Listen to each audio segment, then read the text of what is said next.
sweet. Oh, sweet, they have water.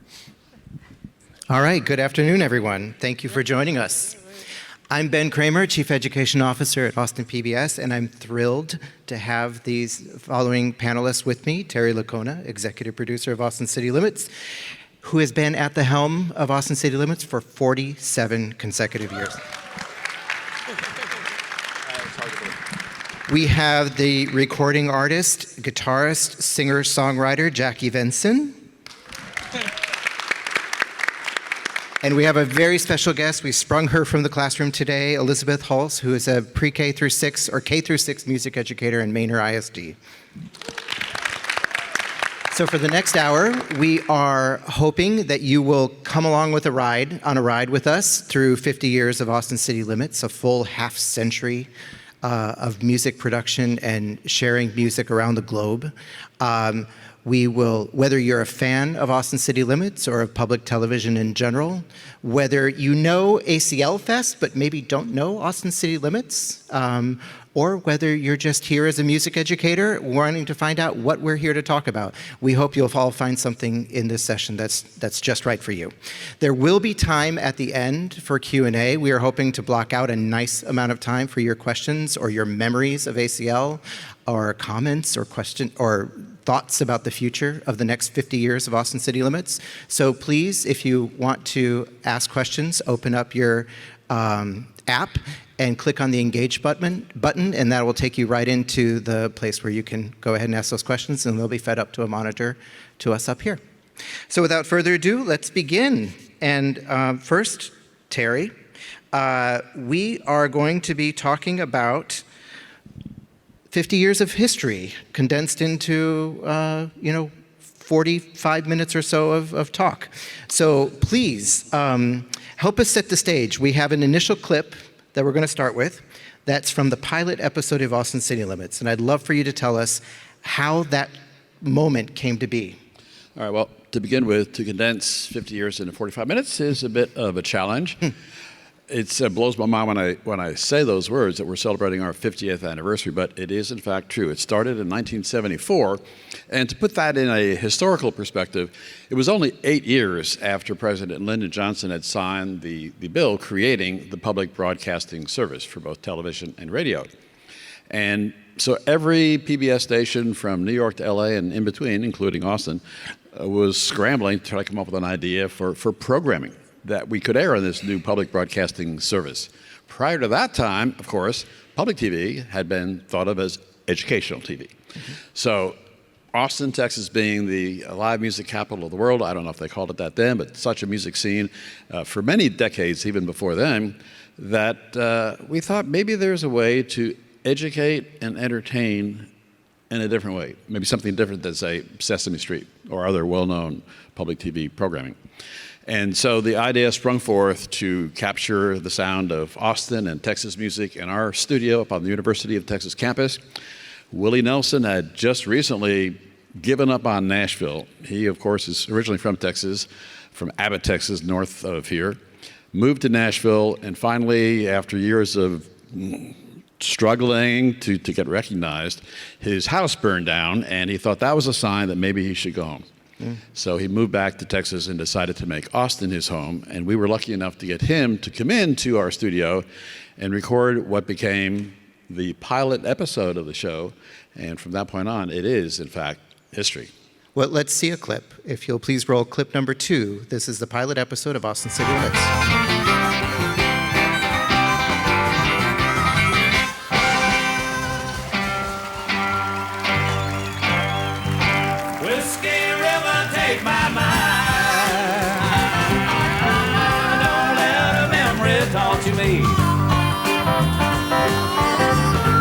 Whiskey River, don't run dry.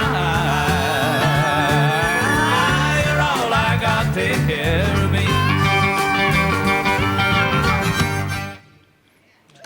Nice. Feel free to move in your seats or stand up as you like. It's hard to believe he was 40 years old when he recorded that pilot show. He's now 90, still with us, still making music.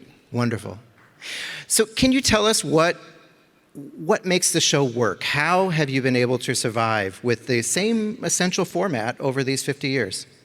Well, as somebody I've just recently talked to who was saying why they love to watch Austin City Limits and have for many years, it's about real music.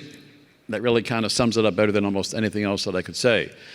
And not just real music, but all kinds of real music. And that, I think, after 50 years and 1,000 plus individual episodes, it really has showcased so many different genres and varieties of music from no longer just from Austin or from Texas, but from all over the world.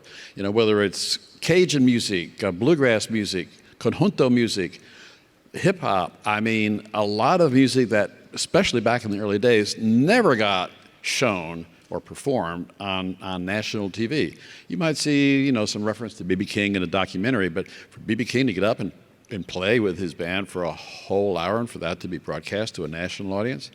Flaco Jimenez did our show in our very first season, and we were getting mail, I mean like real mail back in those days, from people in Vermont and all over North Dakota. They had never seen or heard of anything quite like that, but they loved Flaco and his accordion. So unintentionally, we were in fact introducing so many different genres of, call it American music or whatever, to an audience that had never seen or heard anything quite like that. And people loved it. Well, that takes us to our second clip. We're not going to spoil the surprise. We'll just let it roll. Roll clip 3, please, and then Terry, I'd love for you to comment on it.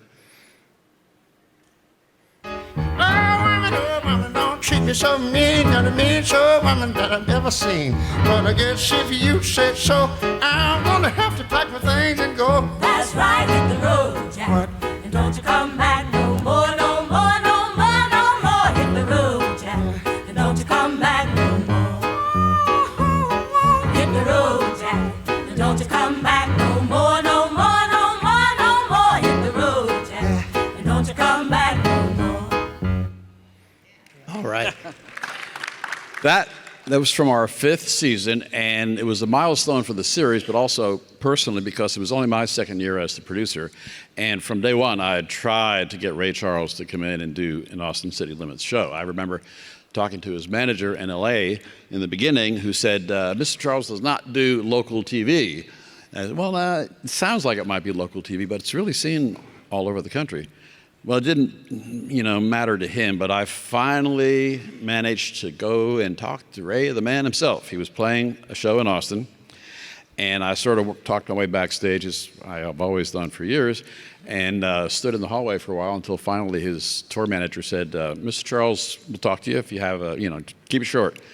And I walked into his dressing room and realized it was just him and I, and after rehearsing in my mind what I was going to say, all of that just went right out the window. I was so intimidated, but I stuttered and started to talk about this music show, and he said, I know what that show is. He said, that's about the music. It's good music. It sounds good. And little did I know, a few months later, he was there in our studio. Wonderful. To do the show, because he got it. He knew that this show was different from any other music show on TV because we really cared about the sound to make sure that it was right, which back then, especially back then in television, nobody seemed to care. If I understand correctly, Ray Charles' appearance marked a different sort of level for you and your work. Is that correct to say that landing Ray was... Well, yes. I mean, like I say, it was a milestone. And after the first 2-3 years, we had showcased every Austin and Texas artist basically, in fact, sometimes 2 or 3 times. And I just decided, part of it was my personal interest or taste in music, to stretch the limits, pun intended, a little bit more. The first show that I booked when I became producer was Tom Waits, which was about as far afield from, Willie as it gets, but it was still an incredible show musically and visually. So yeah, that's when I started to book acts from New Orleans and, way beyond Texas. No matter where it came from, if it was good music, real music, then it should be on our stage. Tell us about Loretta Lynn. That's who we're going to see next. Loretta, well, what can you say about Loretta Lynn, queen of country music? And she was a rebel, a renegade, whatever you want to call it. She was one of the pioneering women in country music who really made her mark and had no fear to say and sing about anything, and that's what made her the legend that she was. And getting her to come to do Austin City Limits, again, was another, major milestone for us, and we were thrilled to have her there. Let's see Miss Loretta. Let's run the clip, please. Yeah, I'm proud to be a coal miner's daughter. I remember well the well I drew water. The work we done was hard, and I would sleep 'cause we were taught. I never thought of ever leaving, but you're hollow. I think that might have been our first show that included a wardrobe change was with Loretta. Awesome. She was great. So the next clips, we're going to get more into kind of an explicit educational moment where we're going to show Stevie Ray Vaughan. Right backed up, and right after that is Gary Clark Jr. So tell us, if you will, the story that you've heard from Gary Clark Jr. about this episode that we're about to see and how it influenced him. Well, Stevie and Jimmy Vaughan, of course, are from Fort Worth originally, moved to Austin to try to make their mark, and basically started playing at Antone's Blues Club from the time I think Stevie Ray was maybe 16 years old, if not earlier. And eventually, the rest of the world discovered Stevie Ray and Jimmy's music, and Stevie was on his way to superstardom. And we kind of captured him at the beginning of that career before he really took off. And frankly, he admitted after that he was kind of messed up, not handling it very well at that point in time. And then fast forward some years later, he came back to do another show with the late W.C. Clark, another blues legend who just passed away this past week, as a matter of fact. And it was an interesting way to bookend his all too short career, from when he first began to capture national and world attention to when he tragically died way too young, just a few months after he taped that show. But Gary Clark, he was paying attention to what Stevie Ray and all of the other blues guitar masters were up to. And Gary has told the story many times that he literally wore out his parents' VHS tape of the Stevie Ray show, learning note for note what Stevie Ray was playing on his guitar. And now Gary, of course, has his own very successful career. We hope he'll tape a new Austin City Limits this year as part of our 50th. He's got a new record that's out. And but yeah, he's one of many. I've heard a version of that story, same story, from so many other musicians who either learned from somebody they saw on Austin City Limits, or they were just inspired to pursue a career in music. It happens all the time. Neat. And Jackie, you've got a Stevie Ray Vaughan story, yeah? Connected to your taping?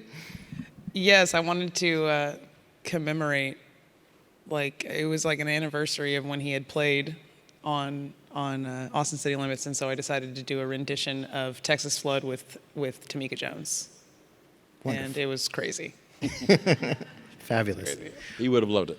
Yeah, I think so. I think me and him would have gotten along. We both seem like big hippies. Let's see the clips. Day by day, night after night, blinded by the neon lights. Hurry here, hustle there. No one's got the time to spare. Money's tight, nothing free. Want somebody to come and rescue me? I am stranded, caught in the crossfire.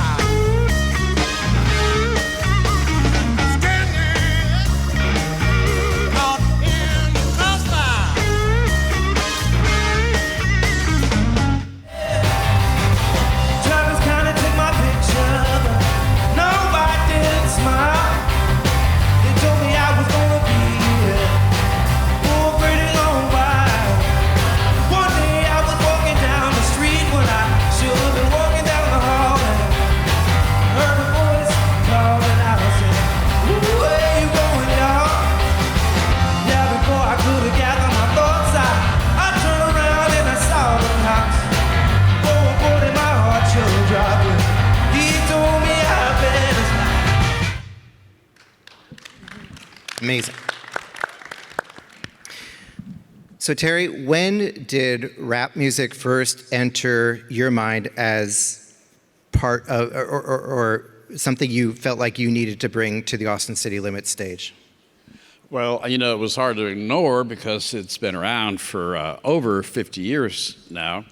But it was always a bit of a challenge, frankly, because it's public television, and like every other broadcast television network, NBC, CBS, all of them, you know, they had very strict standards, rules about language. And so trying to find the proper way to present rap, hip hop on our show without having to, you know, bleep or cut out the important part of what it is, you know, the words. And would have been tough. It took us a while to figure that out. And frankly, eventually we did. And with a little bit of give and take, you know, we sort of found a formula that worked. Mos Def was one of the first artists to do the show. Kendrick Lamar ranks as one of my favorite shows of all time when he came. And to his credit, including being an incredible artist, genius, he basically had the ability to flip a switch in his brain and to replace all of the words that would have been considered, you know, offensive or bleepable, and replace them with words that were perfectly okay, acceptable, at least when it came to the FCC.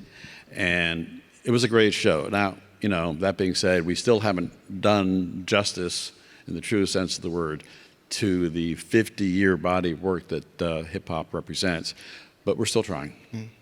I heard that the audience that night was just absolutely electric, that's part of what made that show just pop in a way that many shows do, but few rise to that level. Well, Kendrick himself said afterwards that he felt like he was playing at a festival, you know, a small festival in our studio, which holds about 1,500 people, but it had that kind of energy and electricity in the room. Let's watch the clip. I swore I wouldn't tell. But once the y'all sharing bars like you got the butter pork, two-man sale.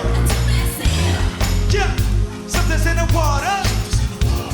Oh, and if I get a brown nose for some bum, I'd rather be a bum than a dumb butter. Oh yeah, tell me where you and I was fucking. Now I'm running game, whole world ducking. Cooked up, body wanna get the legs shuffle. Cooked up, black man taking no losses. Oh yeah, tell me where you and I was fucking. Now I'm running game, whole world ducking. Cooked up, body wanna get the legs shuffle. When you got the yeah. Just amazing. So, Terry, how has your definition of American music changed over time? Or hasn't it? I don't think it has changed because American music does and always has represented hundreds of different genres, subgenres, sub-subgenres of what music is. It's evolved, it's changed, of course, as it should, and as Austin City Limits has from what it was 50 years ago. So I think in some ways maybe it's evolved in a good way in my mind. And no matter, say what you will about the internet, it's given people from every generation the ability to discover, to find new music they maybe had never heard of before, cross-generational, cross-genre. And I think in that sense, you know, the world is an oyster when it comes to music today. And I think that makes it even easier, more possible for us to showcase that diversity in a better way. And so let's switch gears in a little bit and talk about the infusion of Latin music into the repertoire. Well, you mentioned Flaco Jimenez from the early years.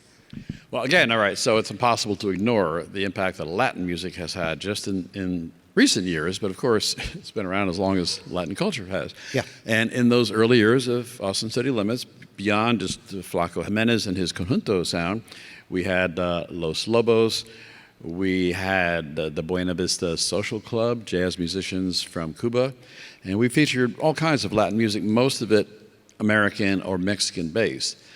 But as our show again expanded the musical limits, we started to incorporate music from Latin countries, cultures all over the world. I've been involved with the Latin Grammy Awards show for about the past 7 years, and that opened a whole new world of music to me, considering that every Latin country has its own genre and subgenres of music. Last night we taped a show with Juanes, who's a Colombian star, incredibly talented, great guitarist as well as singer and songwriter. And I think Did anyone attend the show last night?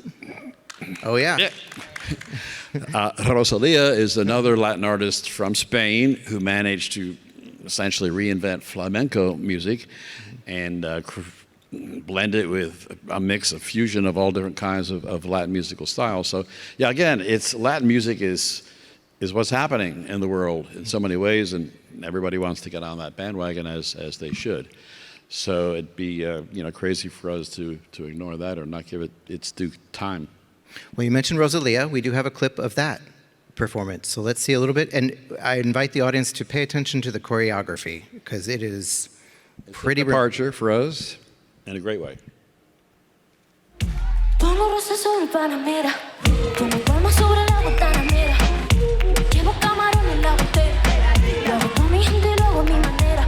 Flores azules y quilates, dice mentiras que me mate. Flores azules y quilates, dice mentiras que me mate. Con altura, hey, let's go. Esto es pa' que quede lo que yo hago dura. Demasiado choque y travesura. Vivo rápido y no tengo cura. Iré home para la sepultura.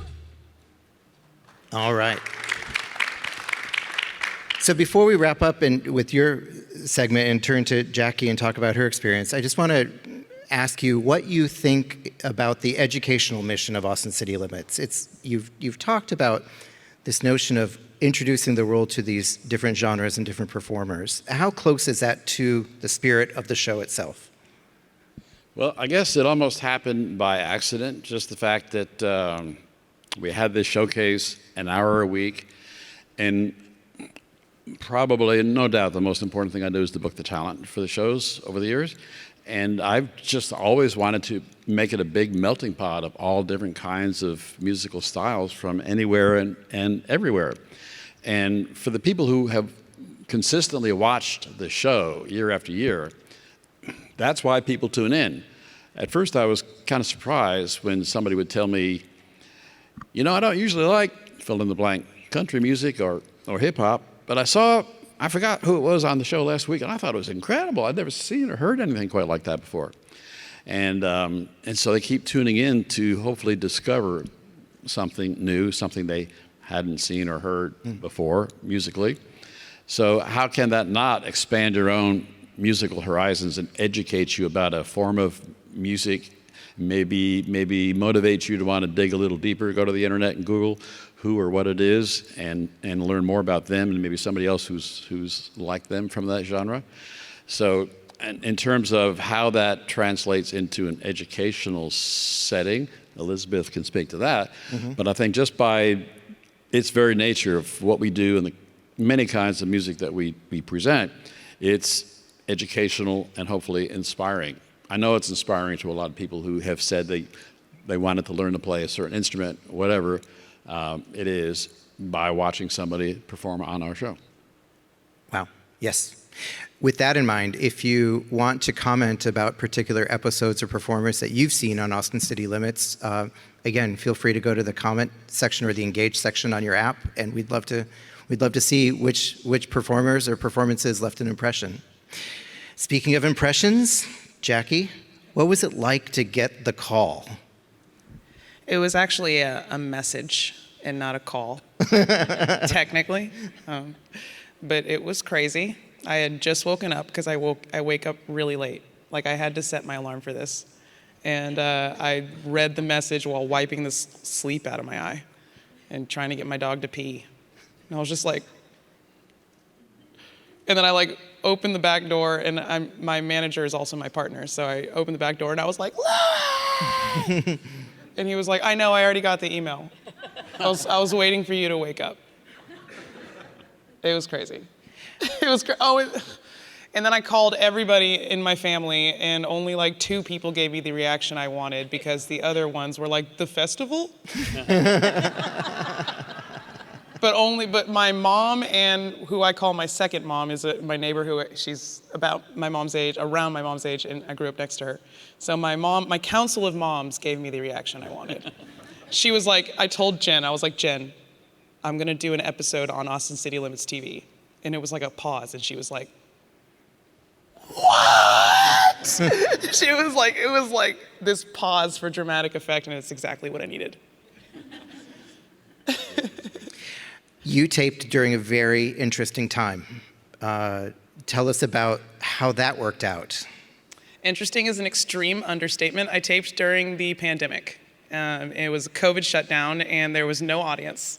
If you watch my episode, you'll mysteriously see that you can't really ever see the audience. It's always like close shots. And that's because there was 12 people in the building.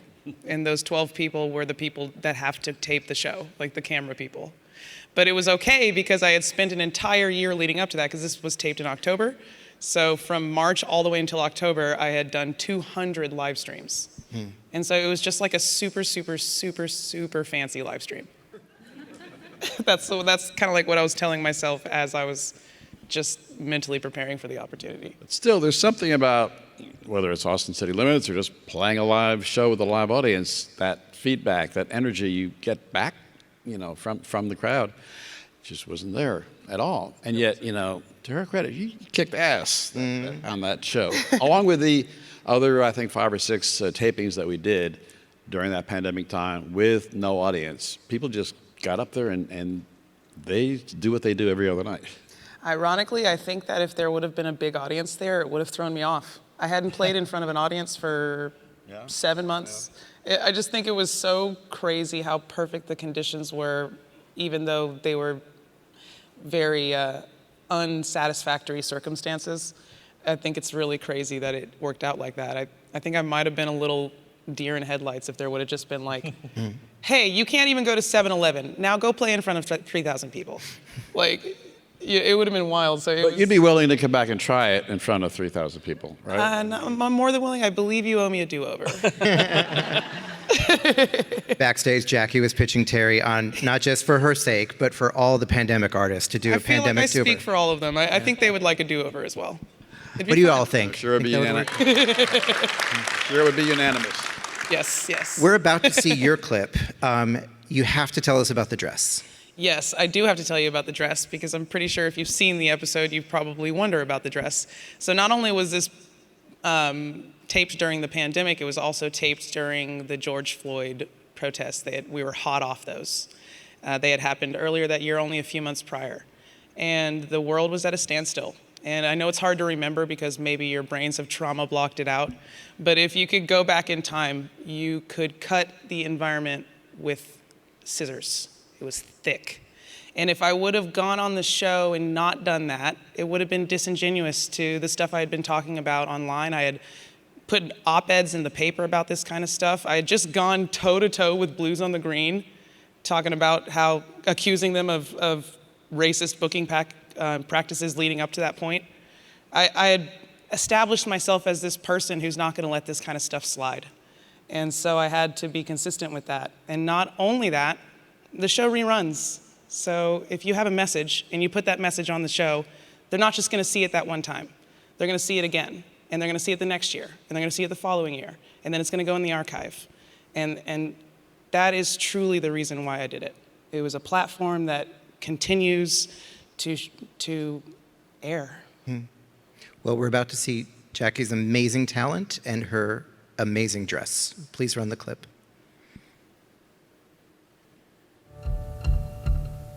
Like wine, the dead man knows it all. And why I feel alone.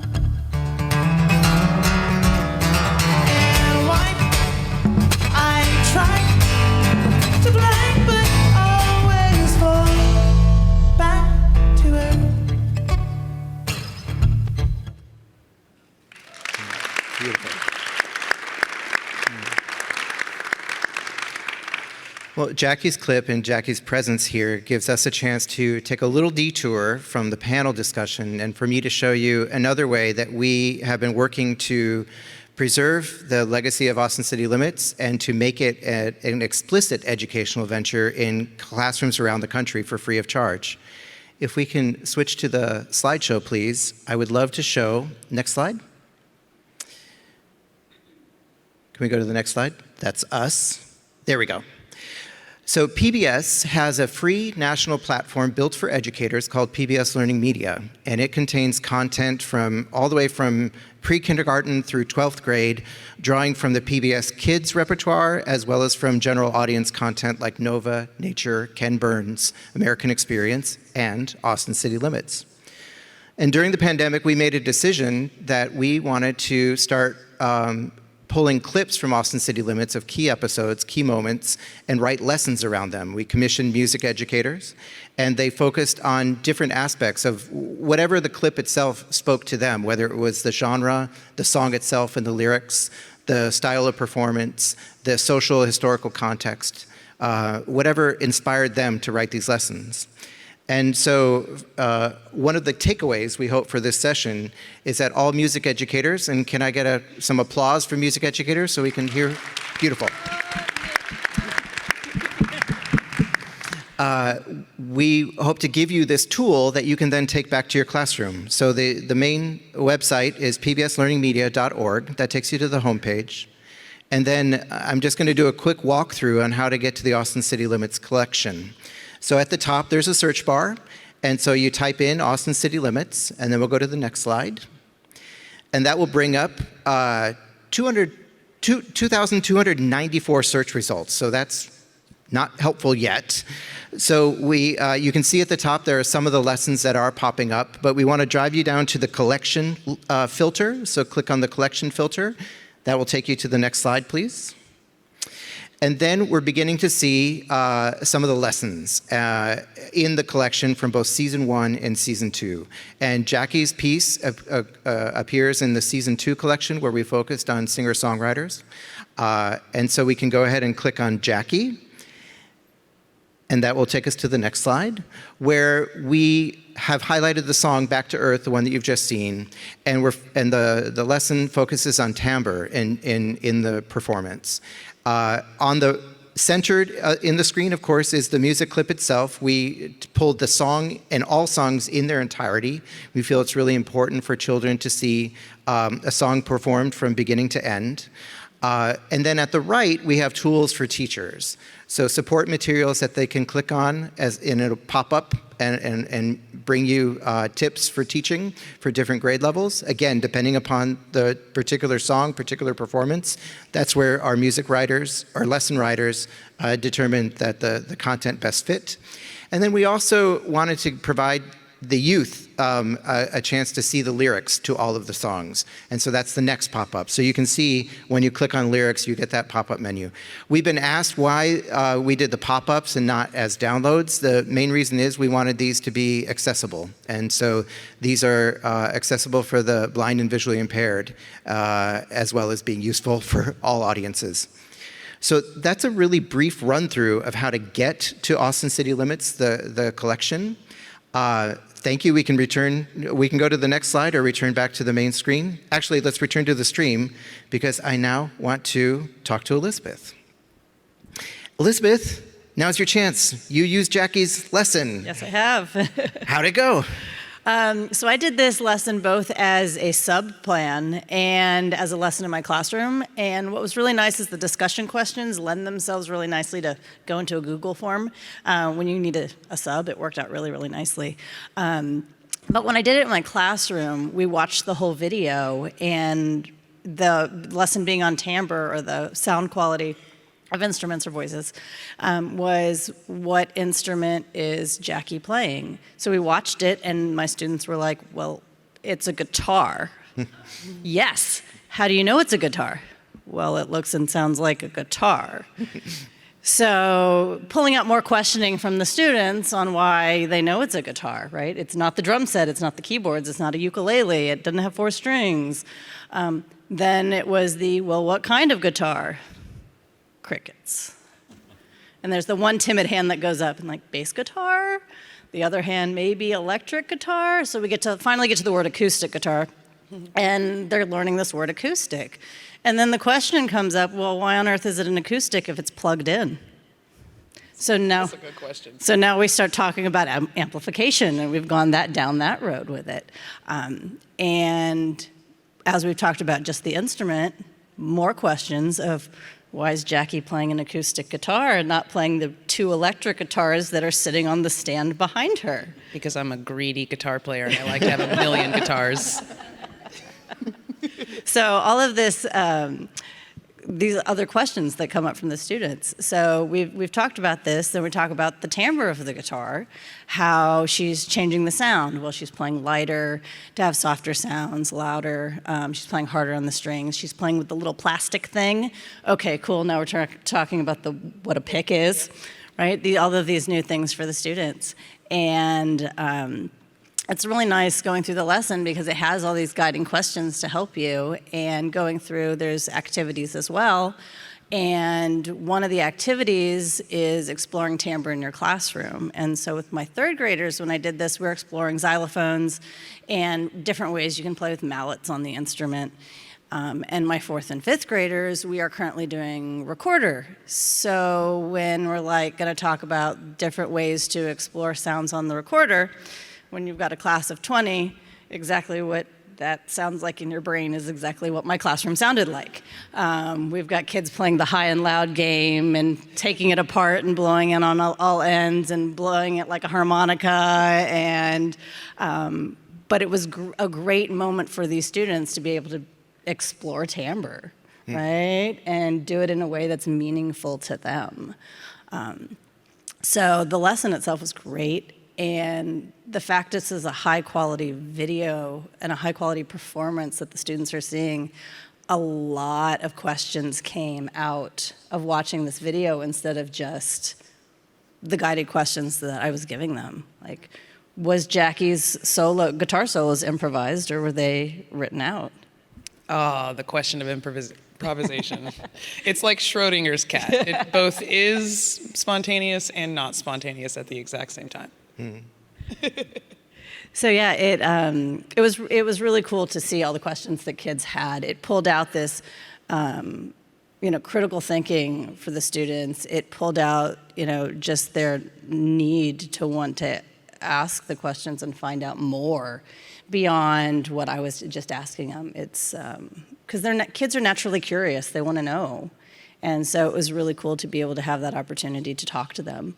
And we sat and we went through the lesson, but even after that, it's like, okay, we're gonna answer questions. I might know some of the answers, like why the acoustic guitar is plugged in, but then we're getting on the internet or we're speculating. I don't know why Jackie's playing the acoustic guitar. What do you think? And having those conversations. And I feel like it's important to the kids to have that. It makes them feel heard. Their questions are valid. And it really helped build the community in my classroom. Speaking of community, at what point did you tell them Jackie's from Austin? And what? I told them at the beginning when we were watching when I set up the clip for them, this is filmed in Austin. Jackie is from Austin. And I don't know how much that hit them, that like, oh, okay, it's in Austin. But that's how I set it up. And then today, you told them you were going to meet Jackie. Yeah, today I told my students that I was going to be here with them, and my 3rd graders lost their ever-loving minds that I was going to be here. My 4th and 5th graders were like, okay, fine, whatever. But my 3rd graders, like, can we watch this? What are you going to talk about? Like, they were really, really interested. We got to get that picture or else they're never going to believe you. Oh, yeah, exactly. So, Elizabeth, one thing I think it's important to let folks know, this is not a full curriculum. Austin City Limits Lessons from the Show is meant to be a supplement to the curriculum that you're using. So talk about ways that you've used Jackie's lesson or other lessons that you've seen and used to supplement what you're doing. Sure. So the lessons fit seamlessly into the state standards and music concepts that are already being taught in the lesson. Like, we're doing timbre. Oh, great, we're doing recorder. This is a great connection. We did the Billy Strings episode, which is all about tempo, and I did that with my 2nd graders. We were already studying tempo. We were already studying, the speeds of music. So why not just put that in there and have a high quality performance for them to watch and see it in real context. I recently did the Ruthie Foster clip, and with the backup singers, I figured out the pitches and we played that on recorder along with her. Nice. with her video, and the kids thought that's something my 4th and 5th graders absolutely loved. Jam session. Yeah, it was total jam session. They loved it. Awesome. Yeah. Awesome. So we actually have the Billy Strings clip. Let's go ahead and play that. Tempo. You'll see. At first when I found her all covered in the dew, the stars had all faded, the day was brand new. Daisy, red daisy, growing on a hill. Sunshine falling on her petals so fine.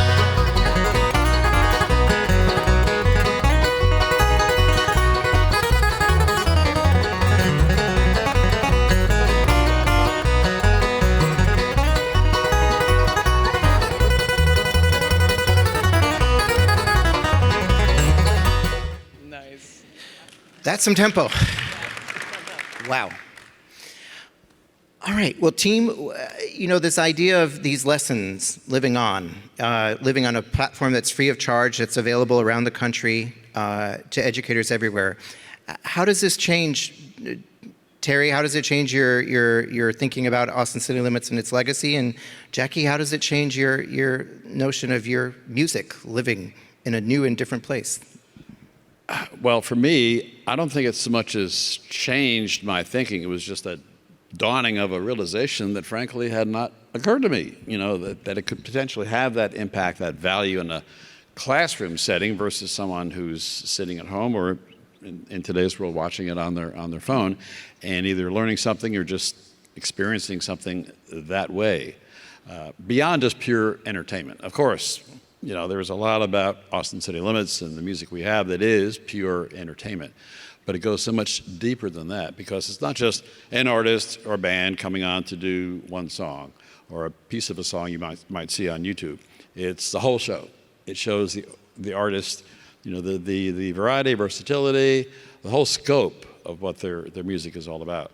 So I think it is, again, like I say, a realization that there's more to it than meets the eye or ear. Jackie, what do you think? Well, it's just like super righteous, dude. Like, the world is so dark and scary and horrible. And like, it's because of the attack on education. Like, a lot of the terrible things that we're living with right now are because we haven't funded education in how many decades? Mm-hmm. Right?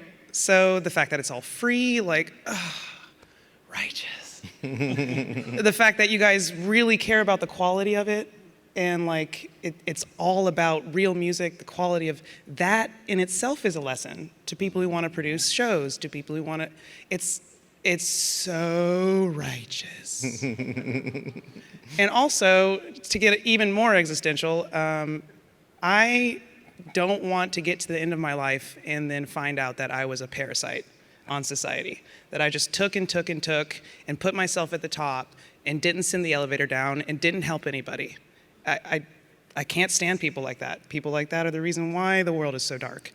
And it scares the hell out of me, the thought that maybe I could get to a place where I could also be a parasite. But if I have a free lesson on the internet forever, at least that's like a tally in the direction of not being a parasite. Do you know what I'm saying? And not being a self-serving, like, oh, I just want to be famous. Like, I can't take it, you guys. I'm allergic to it. I'm allergic to it. It kills me. So, like, thank you for helping me not be a parasite. Appreciate it. We are very grateful for you, just the way you are. Thank you. As Fred Rogers would say. Yes. And it, at the risk of sounding like a PBS pledge drive, we have been. Austin City Limits has been giving back for 50 years, so that when you and others do write a check or use your credit card to donate, contribute to PBS, your local PBS station, or our friends from corporations or foundations or wherever the money comes from, it all goes towards programming like this, like Austin City Limits, among the many other PBS programs that you won't find, I promise, on any other channel cable or network. So what you're saying, Terry, is that you too cannot be a parasite. You too can have a tally. Our operators are in the standing right. by. You too. It's all true.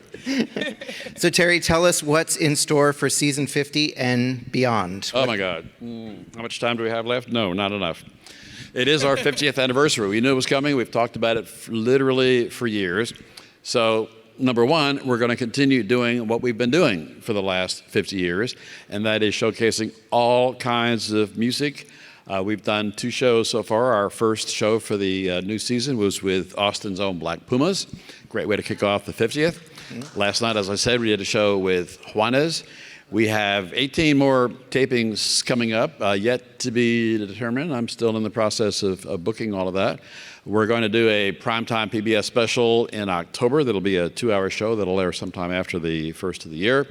We have big plans around the actual date of Willie's original pilot show, which was October 17, 1974. And we're going to do a show on October 17, 2024 with, we hope, guess who, and others, to be determined. I mean, that's the actual day of, and who would have thought 50 years ago? So, but ACL is obviously a national TV show, so we want to celebrate with our national audience. But it's been such an important part of Austin. The community of Austin has gotten behind this show and rallied behind it through good times and not so good for all of these years. So we definitely want to engage with the community, whether it's the schools or a block party somewhere or a gallery exhibit somewhere in Austin over the next 12 months. We'll be all over the place.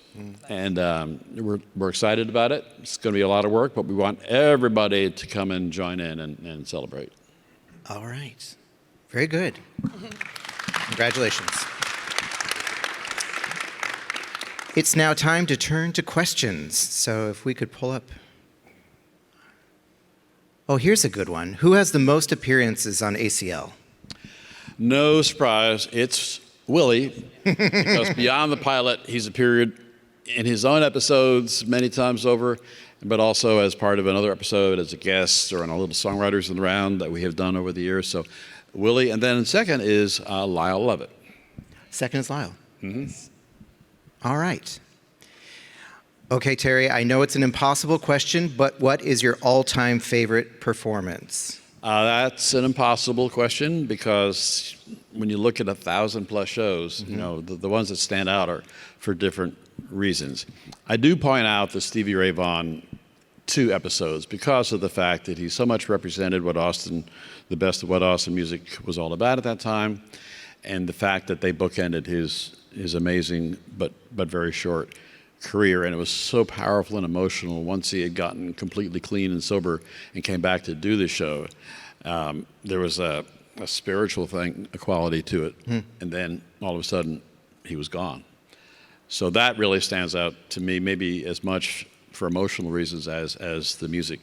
And beyond that, I could give you my top 10 or 20 maybe, but again, we don't have time for that. Right? Last night's was pretty good. The latest one, maybe that's your answer. Often it's like my favorite show is something from the last year or two that we've done with maybe an artist who hadn't done the show before that.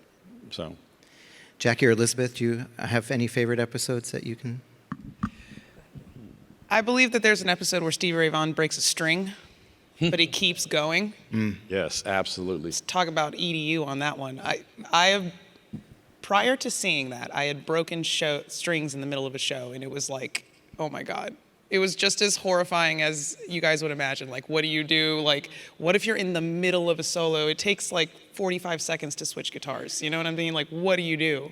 And then I saw that clip, and I was like, oh, you just make it work. The string you're on breaks, you just go to the next string down. And I learned that from that moment. I would know. I don't play guitar, sadly, but isn't it hard to break a string on an electric guitar, say, compared to an acoustic?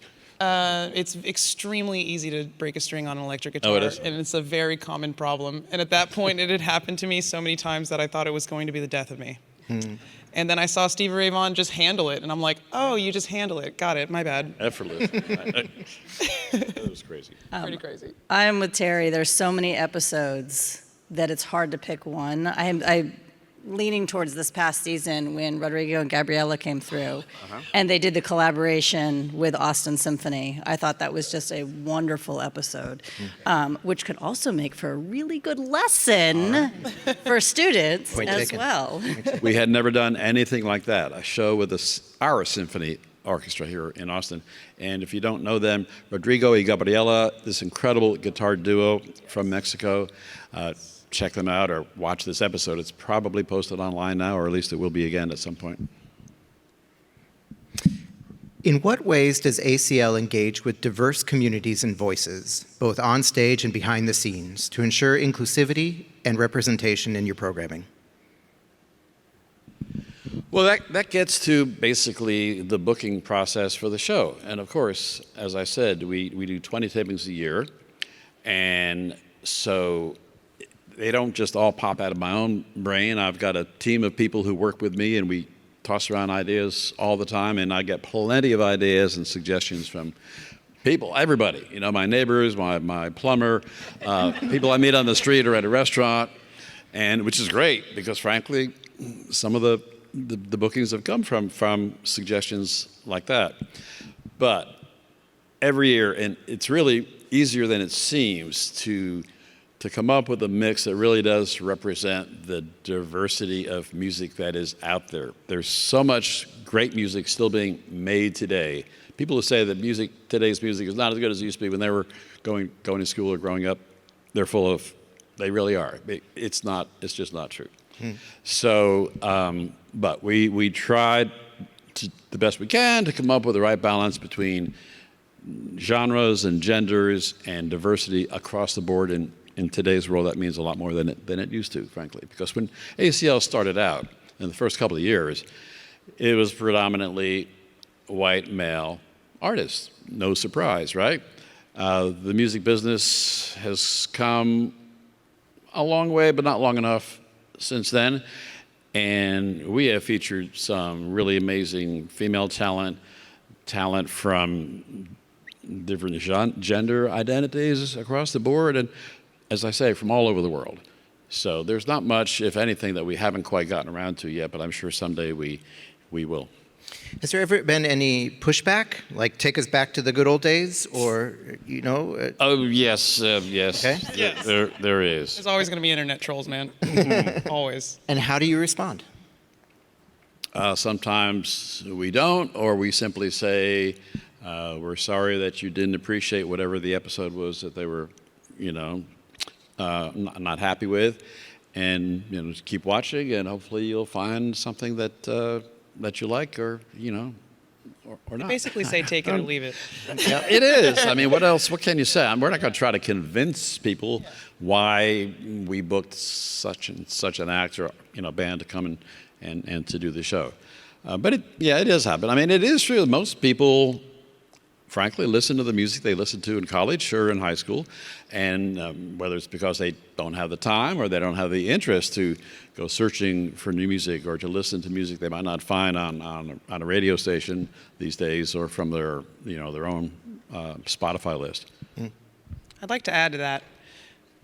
Proof is in the pudding. If you watch ACL over the years, it's incredible diversity. Also, you have a really great diversity of major label, independent label, non-signed. You don't discriminate. You don't have to be a pop star to get on ACL. It's really amazing like that. Also, zero pushback from production team when I told them my idea for the dress. And I'm not the only person who's used ACL as a platform to get a larger social message out there. So not only is the proof in the pudding on the diversity of booking, it's also whatever the artist believes in, they also support. So we appreciate you for that. Yeah, and there are plenty of examples of that down through the years. Thank you, Jackie. We did a taping some years ago with Andra Day, who's an incredible singer. And the taping happened to be on the same day as the horrific shooting at the Pulse nightclub in Orlando, Florida. And her hit song at the moment, the song she was best known for, was called Rise Up. And she performed that song that night, of course, and dedicated it to the victims and families of that shooting. And the next day, we posted the clip of that song, and I think we had something like 2 million views in 24 hours or so from people who had had heard about it and watched it. I mean, again, that speaks in a different way, certainly unexpected, to the impact that the show can have by giving that artist the platform, not just to sing the song that everybody knew, but to really put it in a context that was different. Well, turning from that to dishing a little dirt, is it true that Willie has his own private suite and balcony at Confirmed. ACL? Confirmed. No, but he does have something that nobody else has, and that's a statue of himself. There's the balcony with his cutout on Oh, it, and they call yes, it the you've been port, there. the Willie's porch. The smoking porch. It was. I feel like that's his own private. It was kind of an afterthought, but it's just steps away from the dressing rooms backstage, and it is actually a porch where people can go out and smoke whatever, and And there's a Willie Enjoy the statue fresh with a smoke in his mouth, and he's smiling at you as you're getting your smoke on. You know? Confirmed. I'm just saying. and you can see it from the street. I don't know how many can, people yeah. think that that's maybe actually Willie up there, but who knows? Who knows? His own private suite. Question for Elizabeth. What's the youngest grade level you've taught an ACL lesson to? The youngest grade level was second grade. A lot of the lessons I'm on there are third through fifth or sixth through eighth, but as you look through the lessons, it's important to know your students. And so even though a lesson may be for third through fifth grade, well, I know that the Billy Strings lesson was going to totally work with my second graders and they would be able to handle it. So that's the youngest I've done, but I know that there are some lessons on there for K through 2. We do have a couple. I want to say On the Road Again with Willie Yes. is one that works for kinder. And there are a couple of them for kindergarten as well. All right.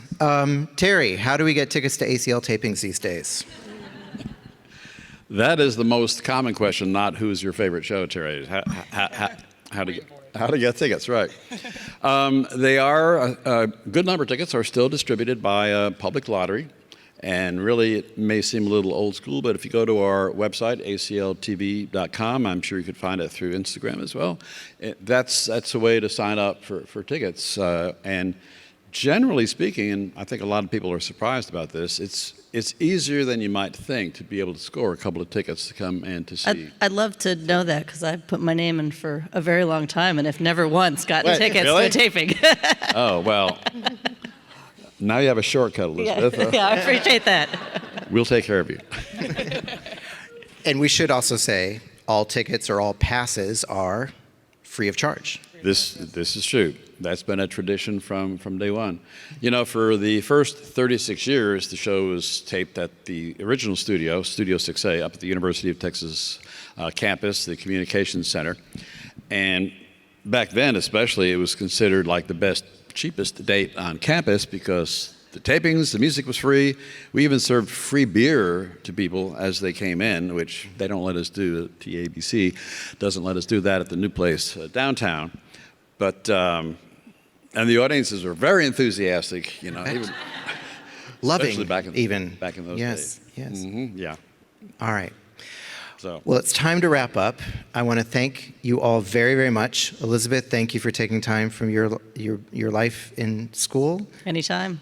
Jackie, thank you for waking up and coming to see us. No problem. No problem. And Terry, thank you for taking time out from an extraordinarily busy 50th season. It's been a real pleasure talking with all three of you.